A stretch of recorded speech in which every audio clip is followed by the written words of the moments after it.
Bem-vindos ao nosso curso sobre os Life Groups, como eles surgiram, como serão administrados, por que os fazemos na Sabal Church. No ano 2000, comecei a perceber que muitas pessoas vinham à nossa igreja e tinham um enorme potencial.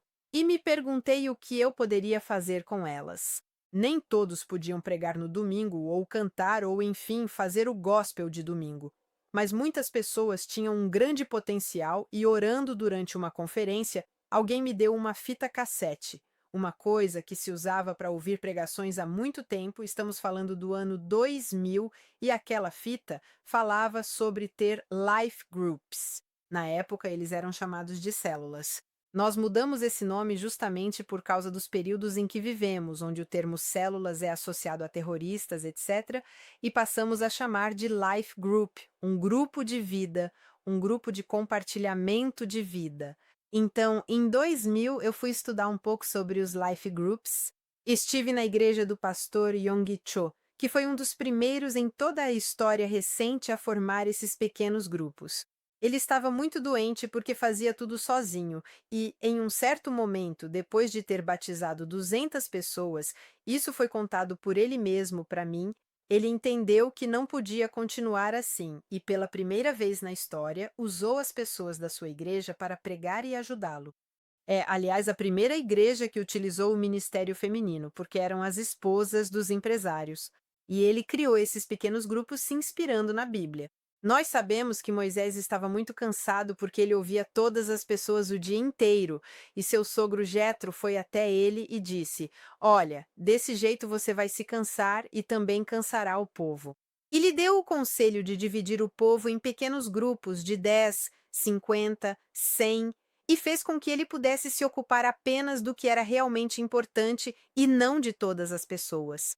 Fazendo assim, ele teria colocado o peso, a responsabilidade da orientação, do crescimento das pessoas nas mãos de todos os líderes das tribos, e ele se ocuparia apenas daquilo que realmente precisava, ou seja, apenas dos casos super, super difíceis.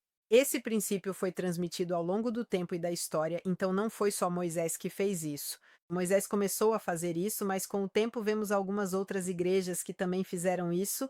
Vemos isso, por exemplo, com o próprio Jesus no Novo Testamento, quando precisou distribuir a multiplicação dos pães e dos peixes. Ele disse para se sentarem no chão e formou pequenos grupos. Porque quando há tanta multiplicação, você precisa de outras pessoas para ajudá-lo a lidar com essa multiplicação. E esse é o princípio dos grupos de vida ou células. O pastor Yonggi Cho percebeu isso, mas ele não foi o primeiro. Antes dele houve John Wesley. John Wesley, durante o reavivamento na Inglaterra, chamou os de banda, e, não sei se você sabe, começou a pregar em pequenos grupos em escolas e universidades, acreditando que o chamado para fazer discípulos não era apenas um chamado eclesiástico, ou seja, para um pastor ou um padre, mas sim um chamado de todos. E quando Jesus disse para ir por todo o mundo e fazer discípulos, ele estava falando para todos. Assim, Yonggi Cho, apoiando-se em tudo o que já tinha ouvido, começa a trazer de volta ao mundo moderno os pequenos grupos nas casas, e sua igreja explode quando ele coloca o ministério nas mãos das pessoas e não o mantém apenas em suas próprias mãos. Esta é uma característica diferente de uma igreja que possui life groups ou células, ou de uma igreja que, ao contrário, é uma igreja em células ou dentro dos life groups. Os life groups são a parte mais importante da igreja. E imaginem que há uma grande diferença, porque a igreja que tem os life groups é uma igreja concentrada no evangelho de domingo ou no culto de domingo, e tudo está centrado no pastor, o pastor que faz todas as coisas, que gerencia tudo, então está centrado no pastor, em algumas pessoas que trabalham com o pastor. Mas a igreja não é tão ativa assim. A igreja apenas recebe. Enquanto uma igreja fundada nos life groups significa que a reunião mais importante nem é a de domingo, mas sim a reunião mais importante é aquela que acontece nas casas. Obviamente não foi Yonggi Cho que inventou isso e nem nós estamos inventando, porque esse é o modelo da igreja do Novo Testamento. Lá em Atos dos Apóstolos 2:42 em diante, nós encontramos exatamente esse modelo. Diz que a igreja se reunia no templo e nas casas. Portanto, a igreja local é muito importante. O evangelho de domingo é muito importante, né? É aquela reunião onde juntos nos fortalecemos, crescemos. Mas depois disso, durante a semana, nós realmente vamos trabalhar na vida das pessoas. Imaginem que, em uma igreja pequena, todos se conhecem e pode funcionar esse modelo de um grupo de pessoas. O pastor, um pequeno grupo que administra a igreja. Mas agora imaginem uma igreja de 3.000, 10.000 pessoas. Imaginem multidões vindo para Deus, que é esse o objetivo, porque nós devemos ir por todo o mundo e fazer discípulos.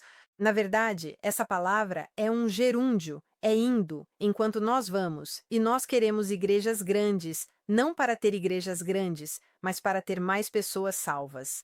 E a melhor maneira, a melhor estratégia para cuidar bem das pessoas e dar atenção a elas é realmente transferir o ministério das mãos do pastor para as mãos da igreja.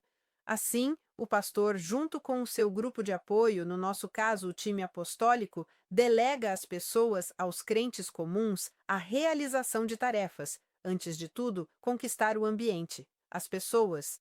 Portanto, há 4 pontos importantes. O primeiro é conquistar ou ganhar a pessoa para Jesus.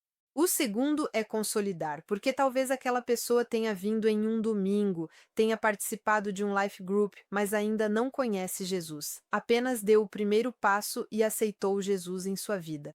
Ela começou, mas existe um processo.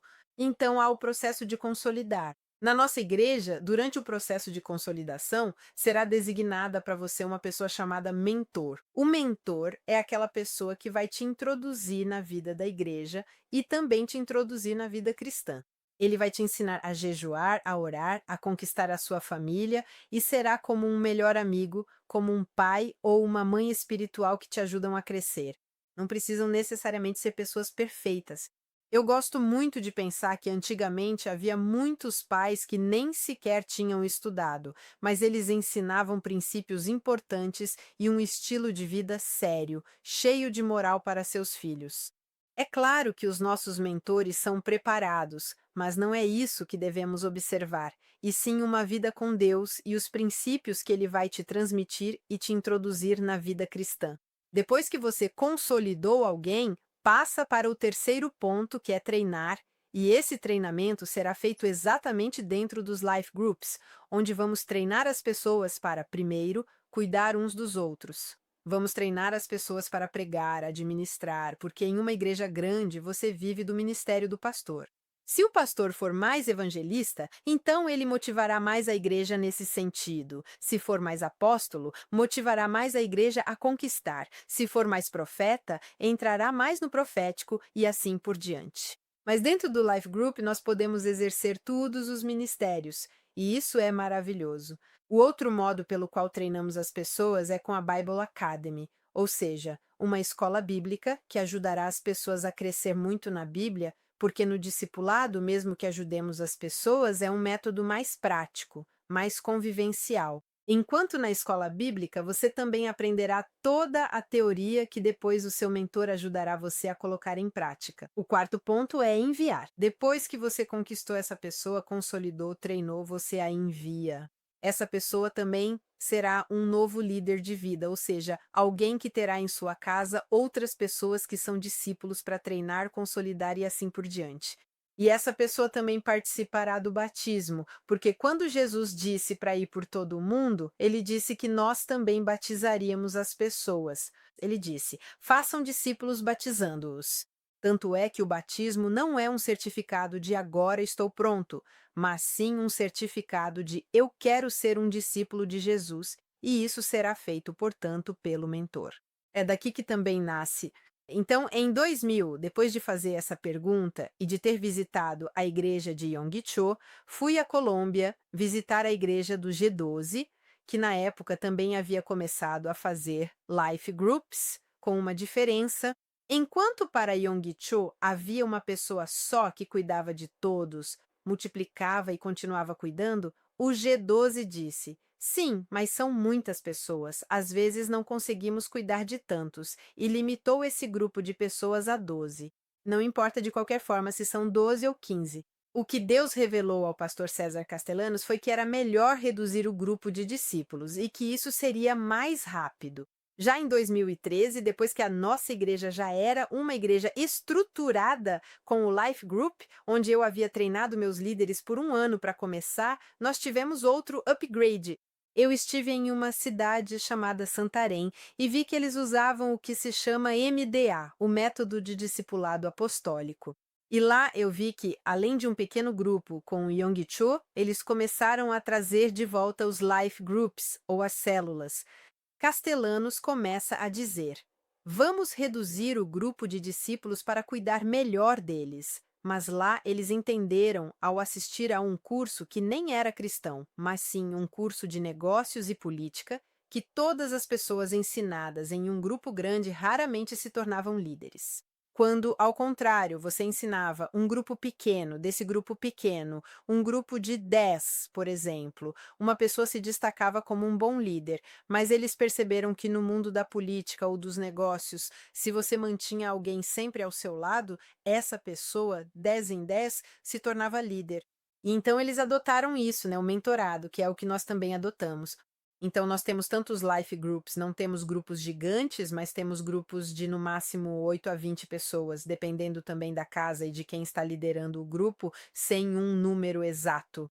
E ali dentro, o Life Leader basicamente escolhe 2 ou 3 pessoas para formar, para treinar, que serão as pessoas que vão multiplicar, porque a palavra célula que Yong Cho usou vem justamente da biologia. O que as células fazem na biologia? Elas se dividem para se multiplicar, e é por isso que recebe esse nome. Então, o princípio permanece. Nós não nos dividimos. Na verdade, nós nos multiplicamos e é isso que usamos. Não usamos, precisamos nos dividir, mas usamos, precisamos nos multiplicar, porque esse é realmente o princípio e essa pessoa será treinada. Para que servirá esse grupo? Então, é um grupo onde treinamos os discípulos para serem discípulos, cuidamos melhor das pessoas de uma forma muito específica, um a um.